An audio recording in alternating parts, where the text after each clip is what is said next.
It's cutting into your exercise time. It's stabbing you in the back nine. And it's attacking your peace of mind. It's pain, and it's getting in between you and the life you want to live. CBD Medic targets your pain at its source. It's fast-acting relief with active OTC ingredients, plus the added benefits of THC-free hemp oil. Get back to your life with CBD Medic, available online and at CVS.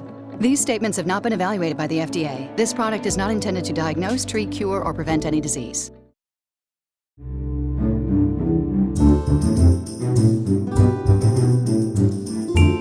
Muy buenas tardes a todos los oyentes, le damos la bienvenida a este nuevo podcast de la revista 070 de la Universidad de los Andes y la Fundación Gratitud, que es la fundación de Fonseca, desde aquí los estudios de Acorde.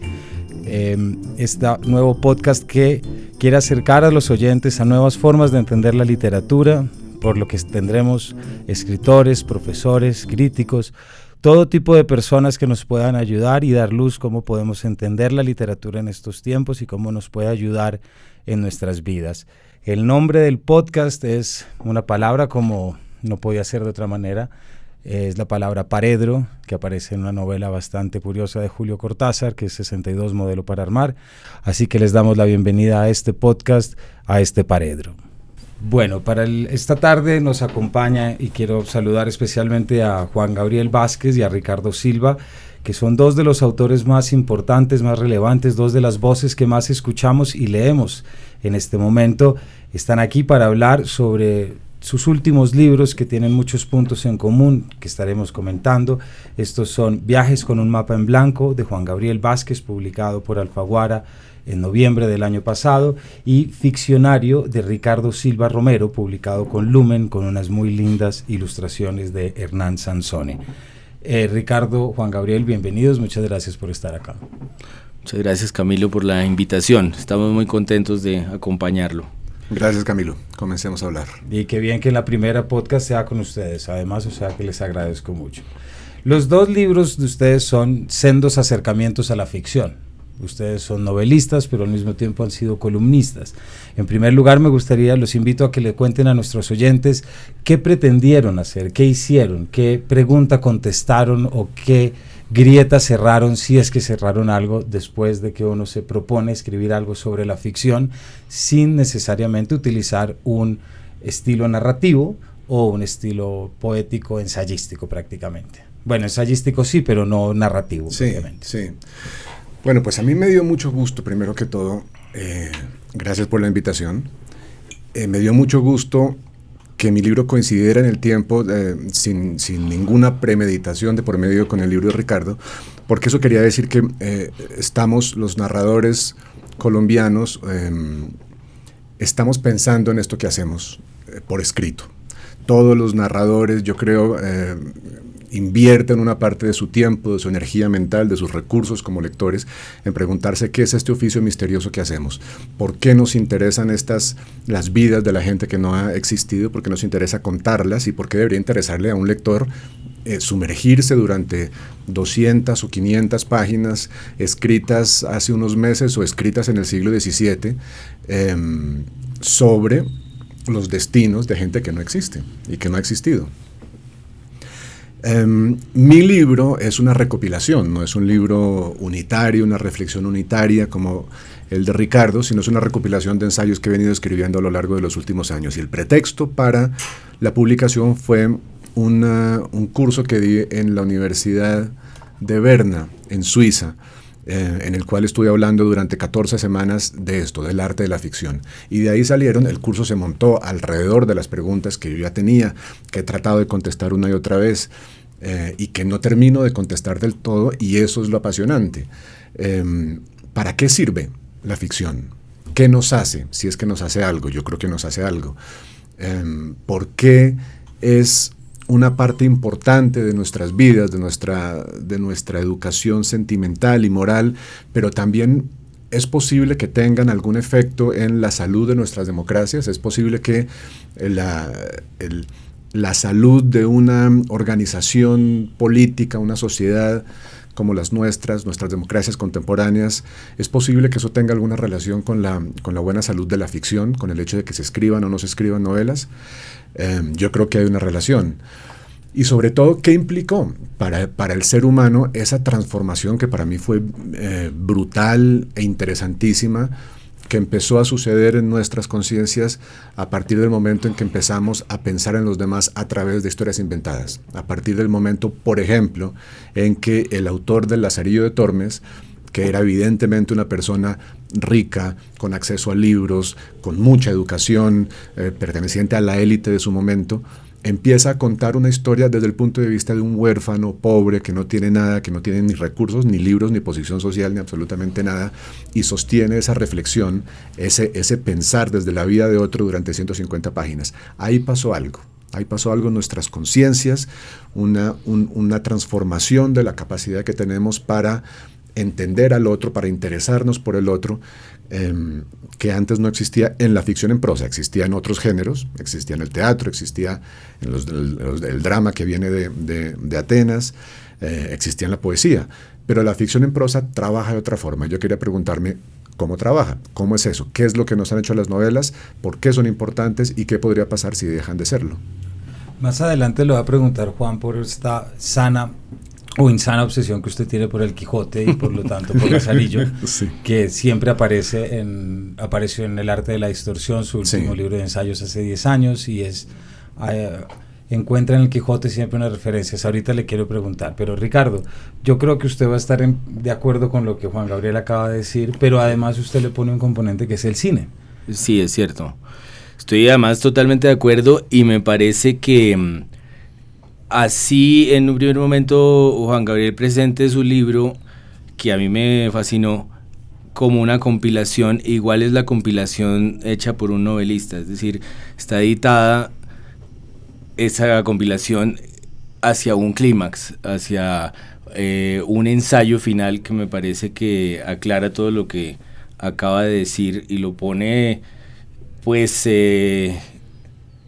con la fuerza y con la emoción y con la contundencia que logra un novelista luego de ir acumulando y acumulando hechos y escenas, como logra desembocar un novelista sus historias. Eso me parece importante de decir de ese libro, que a pesar de que es una compilación de ensayos magníficos, hay una unidad que se consigue ahí.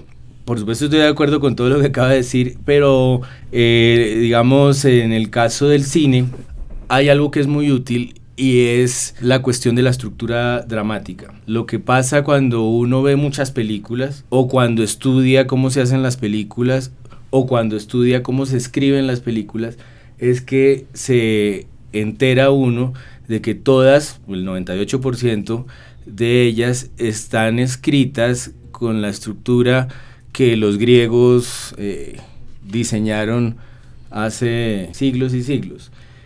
Esto es lo que le enseñan a uno en el jardín infantil, el principio, el medio y el fin, que además están casi diseñados como se diseña una forma poética. Es decir, es una forma estricta sobre la cual se pueden hacer grandes variaciones, pero que es una forma imbatible, me parece a mí, que no viene de la nada, sino del reconocimiento de que la vida es irreversible.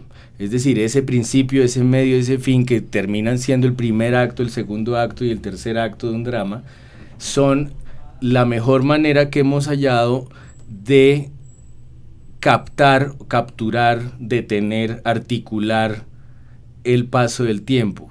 Es lo más parecido que hemos llegado a encontrarle forma a la vida, como sentido y forma a la vida. Creo que eso es lo que le agrega el cine. El cine no se ha podido despegar, se ha despegado muy pocas veces de la estructura dramática. Hay unos grandes autores que lo han logrado. De pronto David Lynch, de pronto Buñuel, o de pronto Kubrick tiene unas estructuras que juegan con eso. De pronto las películas de Scorsese son más episódicas que dramáticas, es decir, no tienen necesariamente los 3 actos, sino muchas historias sumadas que van dando como resultado la película. Pero en general esa estructura dramática está allí y me parece que está presente además en todas las formas del arte. esa es un poco la hipótesis que hay ahí en ese libro, la idea de que ese principio, ese medio y ese fin incluso se puede reconocer en la vida propia. Uno puede encontrar el momento en que se acaba el primer acto de su vida y puede llegar a imaginar en ese final del primer acto de su vida cuál va a ser el clímax, a qué va a llegar en el tercer acto. No, lo entiendo. Y también tiene la estructura neotestamentaria, ¿no? Que esa estructura de la Biblia que también nos enseñan desde pequeño que todo tiene un comienzo y todo tiene un fin. Claro, en un primer momento me asustó la palabra neotestamentaria. A mí también. A mí me asustó más cuando me dijeron que Dios existía desde siempre. Y eso no tiene tanto. Eso es un error narrativo. Eso es un error narrativo. Sí, hay algo que no está funcionando. Hay algo que no pasa. Sí. Sí. Pero sí, todo tiene un principio y todo tiene un fin, y hay un medio que es una cantidad de obstáculos. Son los obstáculos para llegar al clímax, que bueno, hay gente que piensa que el clímax es la muerte, hay gente que piensa que hay otros logros mayores, pero sí, yo creo que lo que pasa allí con el cine es que viendo muchas películas uno termina con esa estructura muy presente, e incluso para tomarse la vida así. Estaba yo pensando, Camilo, que vivimos un momento en el que estamos hablando todos en el plan más coloquial y cotidiano que uno puede imaginar. Estamos hablando constantemente de narrativa, de una manera que no habíamos hablado en mucho tiempo, porque hay un fenómeno que está marcando nuestro momento social que tiene que ver con la posverdad, con el famoso cuento de la posverdad, tiene que ver con lo que la gente está llamando el relato, ¿no? El control sobre el relato, y cómo los distintos relatos compiten, y eso está creando ciertas tensiones entre el periodismo de verdad y el falso periodismo. Las redes sociales han entrado a, digamos, jugar un papel importante en toda nuestra reflexión sobre las historias que nos contamos, sobre la importancia de las historias que nos contamos y cómo las historias que nos contamos, sean verdad o mentira, tienen un efecto real en nuestra manera de ser ciudadanos y de ejercer la ciudadanía. Y por lo tanto, cuando son relatos mentirosos, pues minan de algún modo la salud de nuestras sociedades, de nuestras democracias. Entonces la gente está pensando, aunque no se dé cuenta necesariamente, está pensando mucho en estos días en eso, en las estructuras narrativas que rigen nuestras vidas y en la importancia para nuestras vidas de la naturaleza de las historias que nos contamos, de contar historias como una actividad que nos relaciona como individuos, que nos da una versión de esa verdad que hay allá afuera y nos permite entonces tomar decisiones que pueden ser desde decisiones familiares hasta la decisión política por excelencia, que es por quién votamos. Entonces, en este momento en que estamos pensando todo el tiempo en eso, es muy interesante que hayamos que estén saliendo libros, ¿no? que reflexionan también sobre esto, sobre la presencia que tienen los relatos, los arcos narrativos, las estructuras dramáticas en nuestra manera de entender el mundo no literario.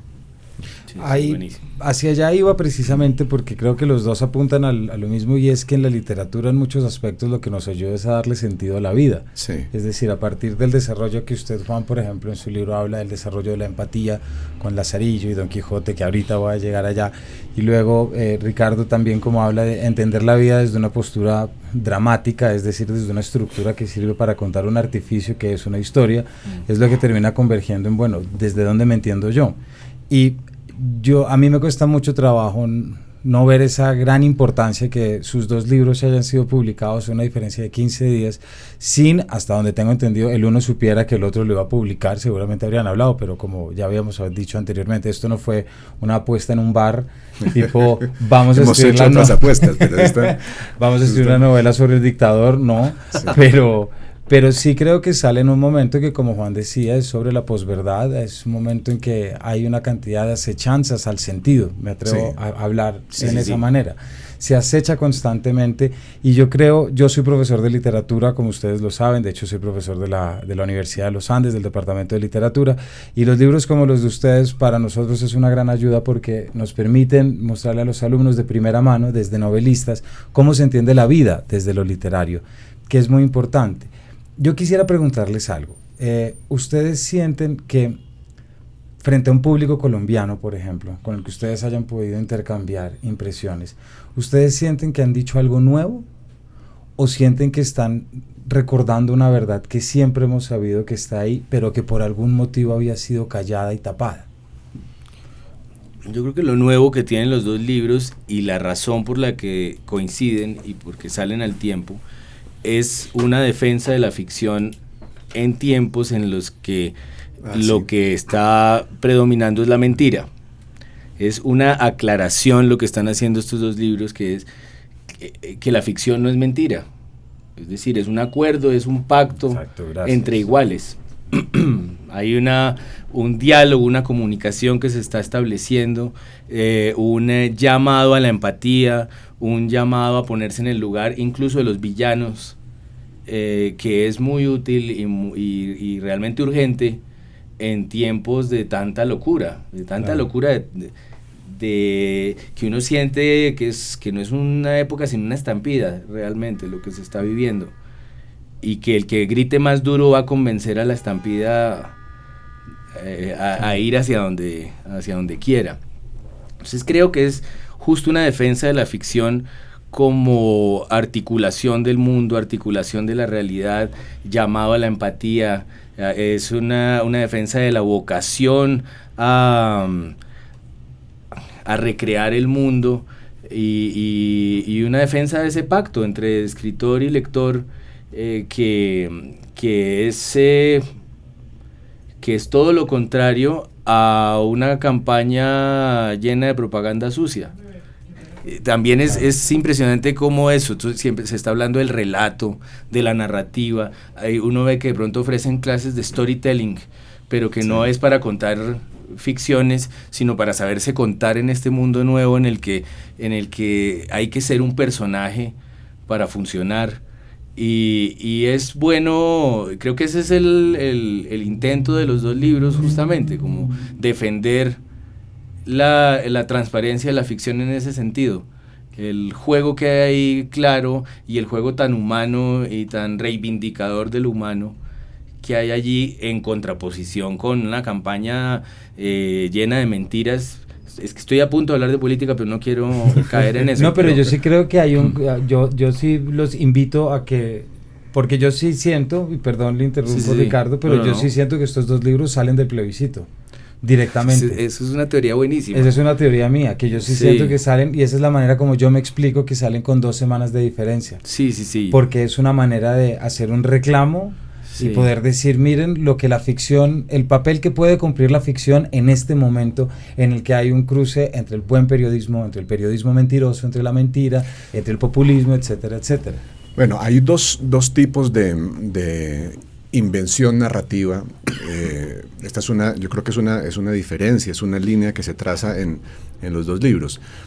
Los seres humanos hoy convivimos con 2 tipos de invención narrativa, es decir, 2 tipos de 2 maneras de contar cosas que no son verdad. Una manera es la mentira política y la otra manera es la ficción literaria. Y desde luego que las dos formas tienen en común solo eso, contar cosas que no han sucedido en realidad. Pero una tiene como objetivo oscurecer, cubrir, ofuscar y engañar, y la otra tiene como objetivo iluminar, abrir espacios, generar entendimiento. Y eso es una idea que no sé si siempre se entienda desde los lectores, que la ficción, esta fabricación organizada, un relato de cosas que no han sucedido a gente que no existe tal como están en los libros, no es ni un mero entretenimiento, ni un escapismo. Desde luego no como la concibo yo y como la concibe mi libro. Es un empeño muy comprometido y muy constante por iluminar y entender el mundo. Mientras tanto, la mentira política lo que trata de hacer es de oscurecer y ocultar. Entonces, en estos días, el periódico El Colombiano, que estaba cumpliendo años, nos invitó a 3 personas a hacer una edición personal del periódico. El periódico salió el 6 de febrero con un contenido que fue todo escogido por 3 personas, entre las cuales estaba yo, y fue un honor y un privilegio hacer eso. Lo que traté de hacer en las páginas que me tocó organizar, a través de artículos de Leila Guerriero, de David Reef, de una entrevista que yo tuve con Fernando Sabater, fue esa distinción que Ricardo hace en su libro maravillosamente, entre la ficción y la mentira. Nuevamente, son 2 maneras de contar cosas que no han sucedido en realidad, pero no podrían ser más distintas, en interés, en objetivo, en target, como diría un publicista. Quieren hacer cosas absolutamente distintas, y estos libros yo creo que tienen en común eso, quieren señalar esa virtud y ese valor que tiene la ficción, entre otras cosas, como destructora de esa otra invención que es la mentira política.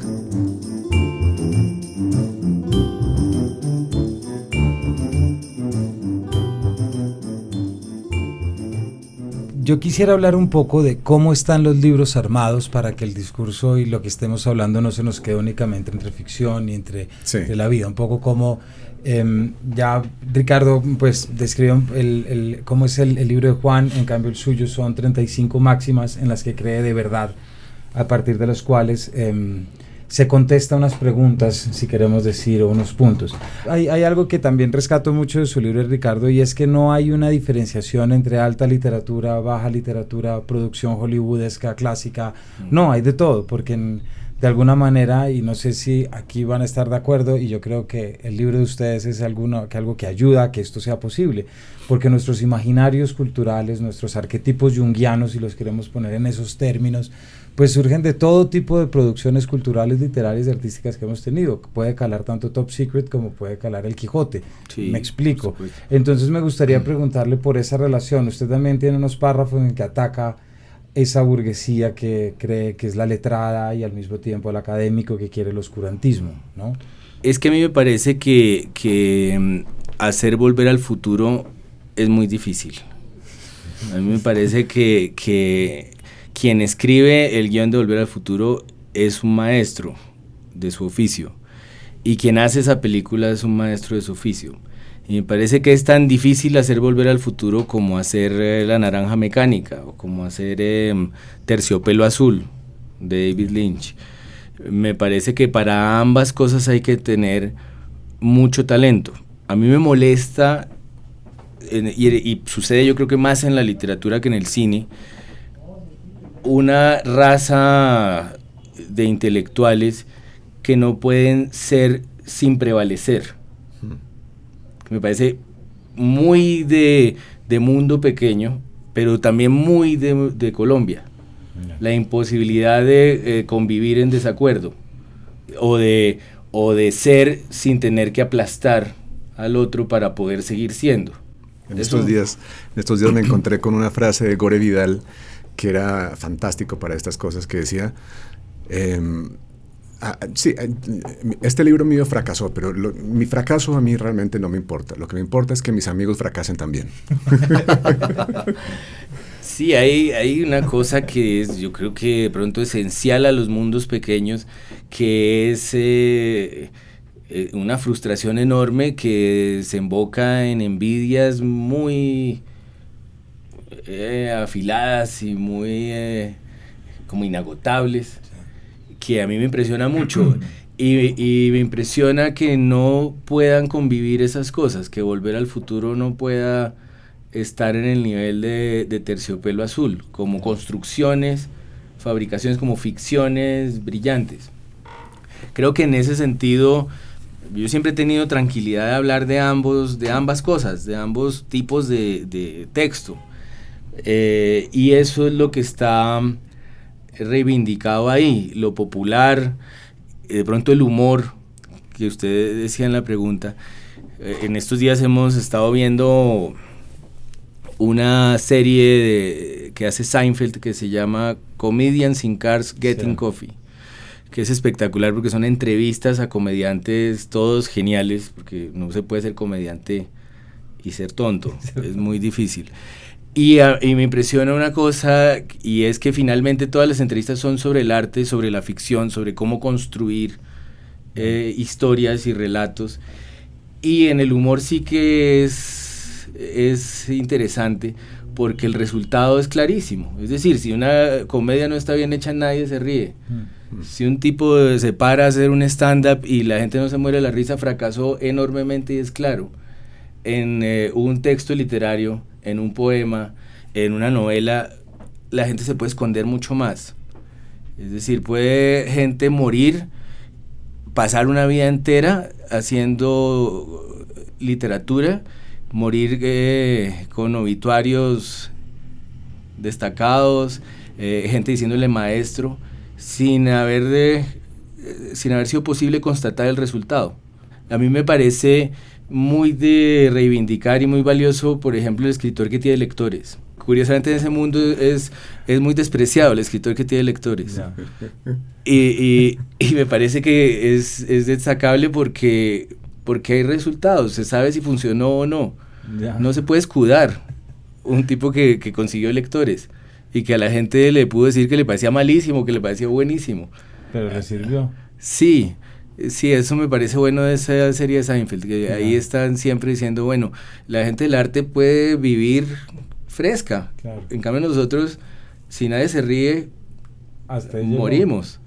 Desde luego, para mí la literatura siempre ha sido, entre muchas otras cosas, un lugar donde recordamos cosas que nadie más quiere que se recuerden, o donde recordamos cosas que quienes dominan la memoria en un momento dado quieren olvidar.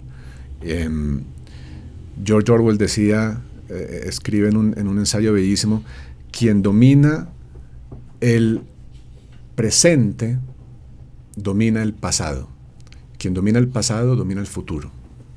Eso es esencial para entender, por ejemplo, el caso de una senadora colombiana, de una representante colombiana que se empeña en negar que la masacre de las bananeras haya sucedido jamás.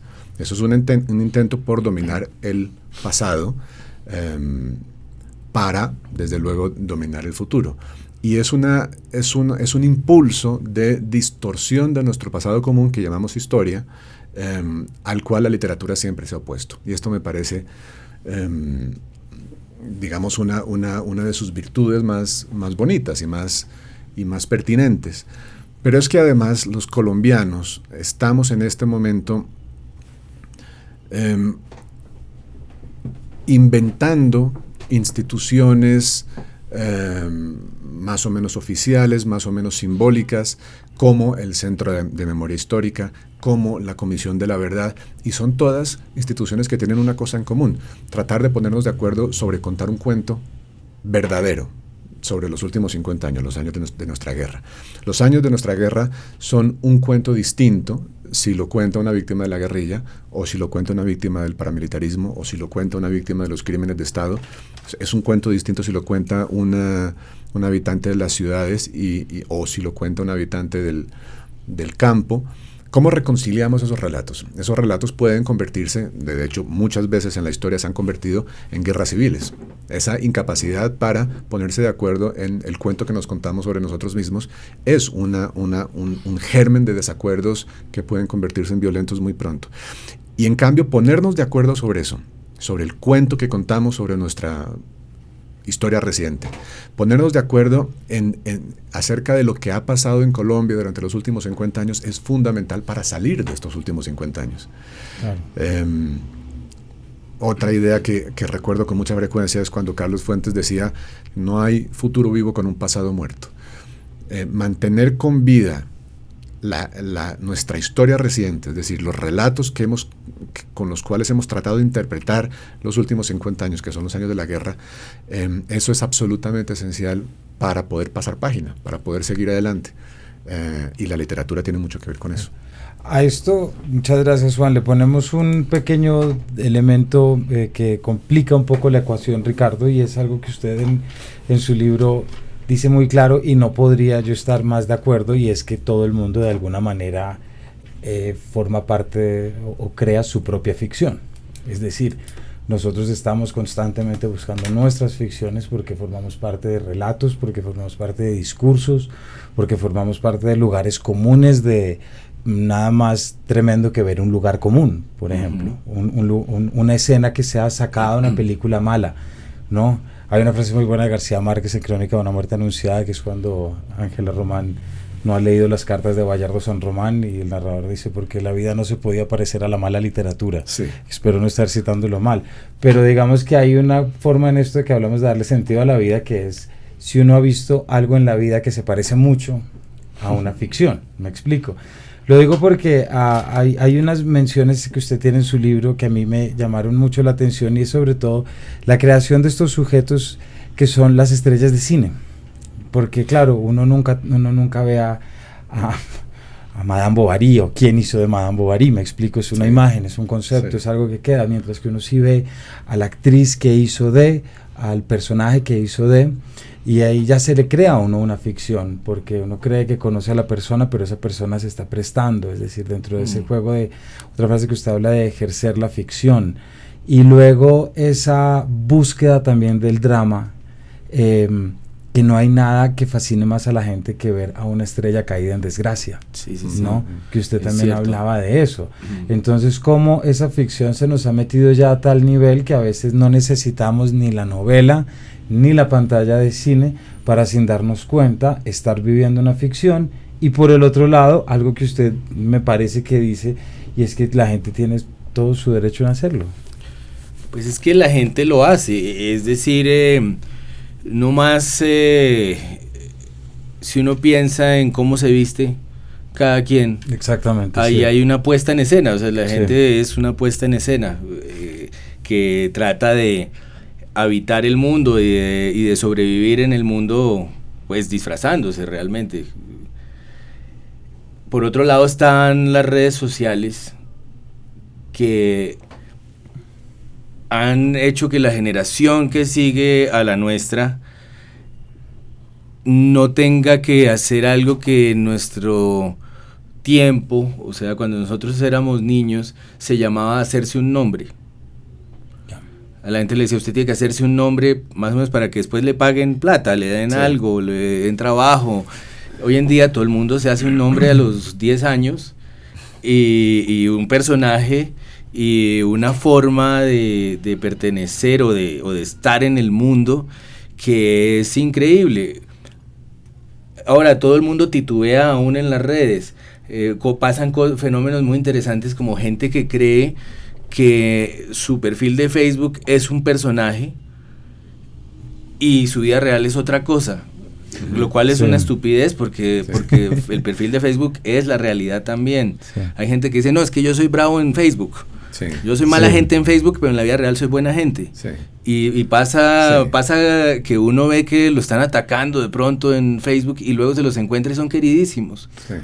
Pero ellos piensan que eso se puede hacer, que Facebook no es real. Hay una cantidad de fenómenos muy interesantes en este momento sobre eso. Están las celebridades compitiendo con los niños de 10 años, que es muy interesante. Y a mí el caso del pobre Cristian Castro, el hijo de Verónica Castro, famoso por nuestro amor es azul como el mar azul, que es uno de los versos más absurdos que se hayan compuesto. Para mí es un ejemplo muy bueno, y es el día que puso una foto de él en peloto, diciendo que le iban a hacer un masajito con sayote. Y era feliz, pero era este tipo en peloto, lleno de grasa. Era una cosa grotesca que a mí me parecía un llamado pues urgente de atención, o sea, por favor, no me abandonen, yo soy una celebridad, es una celebridad menor, pero es impresionante ver el esfuerzo que hacen los famosos por seguir siendo famosos en una época en la que todo el mundo es famoso. Es verdad. Es un fenómeno nuevo, pero usted iba a decir algo, yo no lo dejé. Y además, perdón, hay un tema con las celebridades, y es que esa inmediatez que dan las redes sociales, y que al contrario de humanizar pueden últimas mitificar más. Y en esa medida es también interesante que pueden mitificar más lo que hacen los políticos con las redes, y es Hay unos pocos que lo logran, como Petro o como Uribe, que es inventarse un personaje y jamás salirse de ahí. Esos son políticos que jamás se mueven de su personaje. Uno ve titubear incluso a Vargas Lleras, se le sale un coscorrón de pronto. Está de la Calle, que a mí me parece magnífico, pero es como un ser humano, que un día dice una cosa, otro día dice otra. El mismo Fajardo la embarra y no sabe cuántos páramos hay y dice una bobada. Esta gente, como Petro o como Uribe, nunca se sale de su personaje. Pueden comprobarle todas las cosas oscuras a Uribe que se quieran, y él sale y es Uribe y nunca se mueve de ahí. Usted nunca lo ve mover una ceja equivocadamente. Sí. Son tipos que han sabido construir el personaje. Es pues un rasgo común en los populistas, digamos, con la fascinación por su propio monólogo, viene la fascinación con su propio personaje y la capacidad para nunca salirse de ahí. Esta gente puede morir en la cárcel diciendo que son perseguidos políticos, diciendo las mismas frases y con una cantidad de gente detrás diciéndole que tiene toda la razón.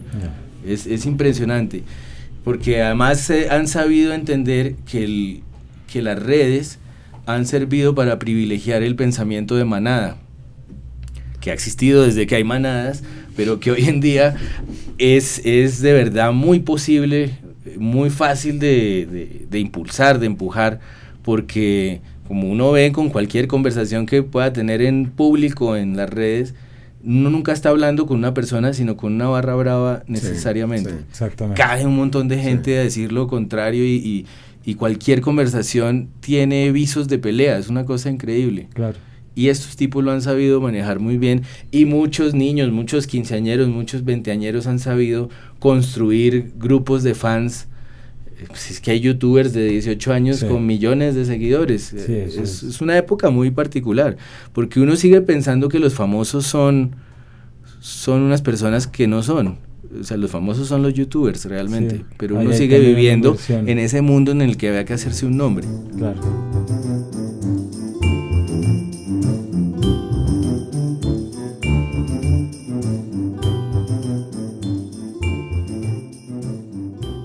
Bueno, ya para cerrar, quisiera hacerles una última pregunta, y es que yo estoy convencido, como les decía, como profesor de literatura, que estos dos libros que hablan sobre la ficción no son solamente ejercicios prácticos y guías para entender la ficción, sino que en realidad son para entender la realidad.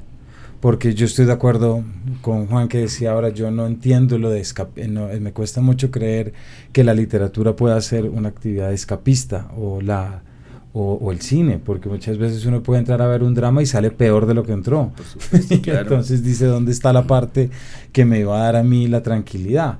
Y yo sí creo que, retomando entonces esa frase de Conrad, hay una cuestión moral y ética detrás del ejercicio de la ficción o del ejercicio de la literatura que aparentemente, y gracias a estas dos publicaciones, parece estar cada vez reclamando más espacio y más voz. Es decir, la literatura sí nos sirve y la ficción sí nos sirve para entender la realidad y entender la vida.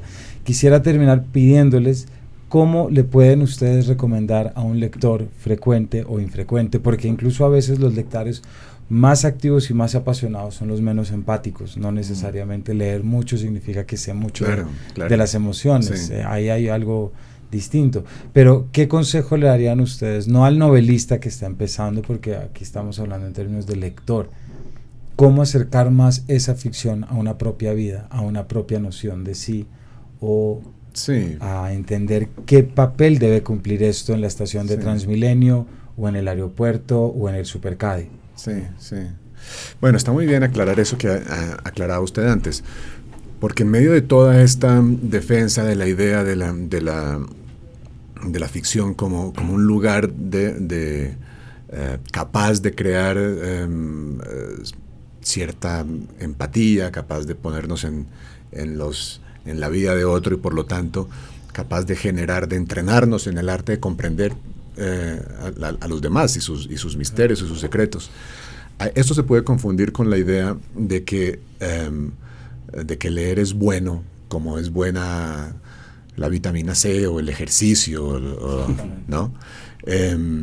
Y yo siempre me he opuesto a esta idea. la idea de que la literatura nos mejora, nos hace mejores, tiene muchos más matices de lo que parece y muchas pruebas en contra. Hay grandes novelistas que han sido grandes lectores y que son perfectos desgraciados. Voy a mencionar el caso del que echamos mano siempre de Céline, que escribió algunas de las grandes novelas del siglo XX al mismo tiempo que era un antisemita convencido. Pero en nuestra vida cotidiana vemos esto todos los días, todo el tiempo.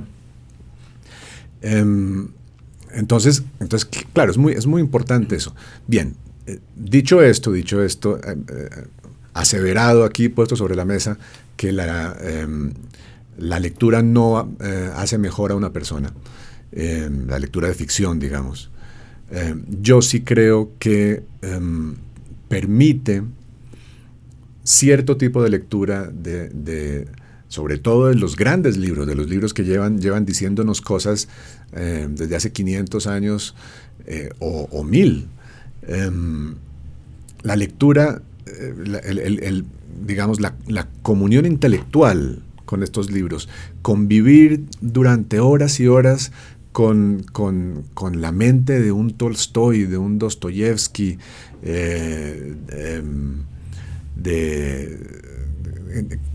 meternos a vivir y a intentar entender el universo de Shakespeare, eso sí permite o nos entrena para un tipo de entendimiento del mundo que de otra manera es imperfecto o está vedado. Es decir, hay unos caminos para entender lo que somos como seres humanos, por los que solo podemos caminar gracias a las grandes ficciones, que nos hemos inventado. Yo creo que el asunto está en la manera en que uno se deja leer. Kafka decía, leo para hacer preguntas. Pero yo creo que también los grandes libros nos hacen preguntas a nosotros, y por eso se puede decir que en la lectura de grandes ficciones, de la mejor poesía, etcétera, pasamos por una especie de descubrimiento de quiénes somos. Hay una construcción de la identidad que se hace, que tiene lugar en la lectura de ficción. Y yo siempre he sostenido, por ejemplo, ahora para hablar de poesía, no de la ficción en prosa, pero la poesía para mí, que soy ateo, siempre ha sido esa especie de texto laico, donde yo busco las respuestas morales, emocionales, a mis propias angustias, y en ese sentido hay un cuerpo abstracto de grandes poemas que para mí cumplen la misma función, para mí en mi vida, que la lectura de la Biblia para alguien que cree en Dios.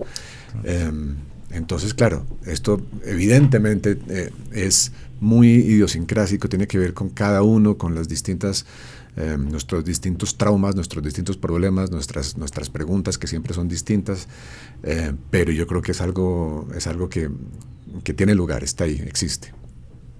Muchas gracias, Juan. Ricardo.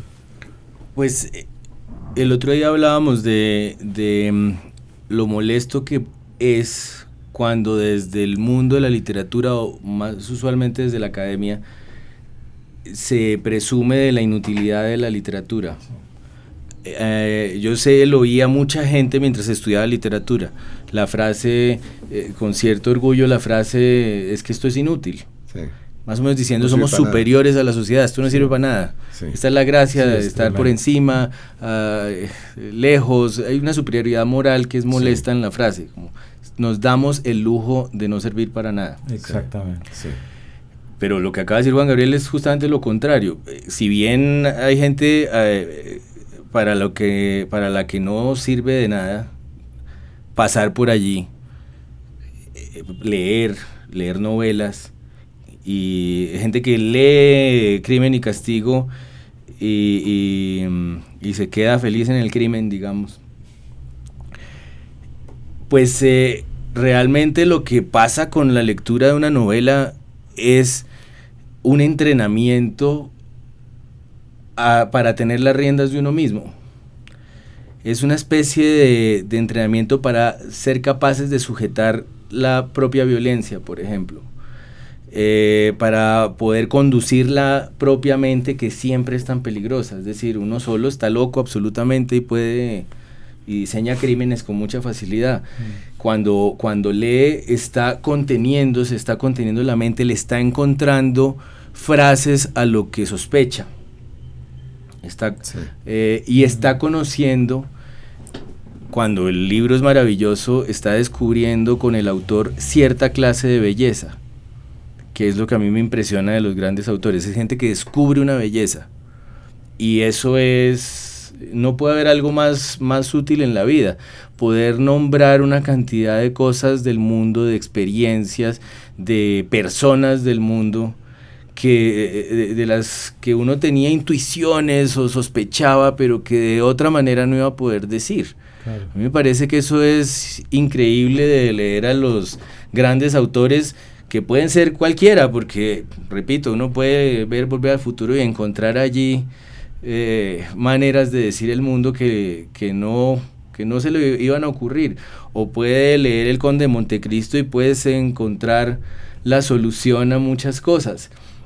Creo que es para eso, y eso no es poco, porque de eso se trata, por ejemplo, la convivencia, de poder sujetar la violencia, de poderse sujetar a uno mismo, de tener las riendas de uno mismo, de poder expresar la violencia de otras maneras. Entonces, me parece una contribución enorme la que hay en la lectura, un ejercicio muy diferente, por ejemplo, el de ver cine. Es una cosa totalmente interior, medio religiosa, la gente sola, con todas sus voces conduciéndose por diferentes lugares y siendo capaz de salir de un libro fortalecido. Hay un problema, y es que como hay tanta superación personal, a uno le da un poco de vergüenza decir, hablar de esos temas. Bien, sí. Gracias, sí. Pero la verdad es que no hay por qué permitirle a la superación personal que se quede con el tema, con la mejora humana, con la corrección de uno mismo. Sí. Y además porque dentro de la idea de de lo que yo hago es inútil, y ese valor moral, poder simbólico, también está el poder simbólico de negar lo emocional en la experiencia literaria. Claro. Porque el sensible, aquí no venimos a ser sensibles, aquí venimos a leer. Sí, exacto. Y no hay nada que le haya hecho más daño a esto. Bueno, les quiero agradecer el habernos acompañado en este primer podcast. Muchas gracias, favor, Camilo. vuelvan, los vamos a volver a invitar. Y a los oyentes que tengan muy claro que estos dos libros, Viajes con un mapa en blanco de Juan Gabriel Vázquez y Ficcionario de Ricardo Silva, no son solamente dos manuales de cómo aprender a leer ficción, sino en realidad son dos manuales que nos enseñan cómo leernos a nosotros mismos, a la realidad en lo que vivimos, y a entender que en la ficción y en la literatura encontramos más respuestas de las que podemos encontrar en la calle o en un noticiero. Muchísimas gracias por acompañarnos. 070 Podcast es realizado en colaboración con anfitriones como Camilo Hoyos, Lorena Machado y Gloria Susana Esquivel, y es producido en los estudios de Acorde FD. Cuenta con la colaboración de María Elvira Espinosa, directora de arte de 070, la música es de Gabriela Navas y la dirección y edición general es de Sebastián Payán. Metro by T-Mobile tiene la mejor oferta. Cámbiate y ahorra plata con 2 líneas por $80 y gratis 2 Samsung Galaxy J7 Star. Seguro te van a encantar. Con Amazon Prime incluido, es la mejor oferta. Ven a Metro y date cuenta. Más impuesto de venta y cargo por activación. Requiere plan de $50 o más. No válido para números en la red de T-Mobile o en Metro en los últimos 90 días. La oferta puede cambiar. Oferta válida para miembros nuevos de Amazon Prime. Valor de $12.99 al mes. Aplican restricciones. Visita una tienda para detalles, términos y condiciones. Y yo te llamo a que te lleves un gran iPhone Sprint. Te ofrece 30 días para decidir. Enamórate de Sprint. Cámbiate y llévate un iPhone X a Earn Lease con su increíble cámara por solo $15 al mes. Visite limitadoya.com/iPhone. iPhone por $15 al mes luego de crédito mensual de $16.25 que se aplica dentro de 2 facturas. Con verificación de crédito, lease de 18 meses y nueva línea. Si cancela temprano, el saldo restante será exigible. Oferta no disponible en todas partes. Excluye impuestos y recargos. Sujeto a cargo por activación de $30 y restricciones.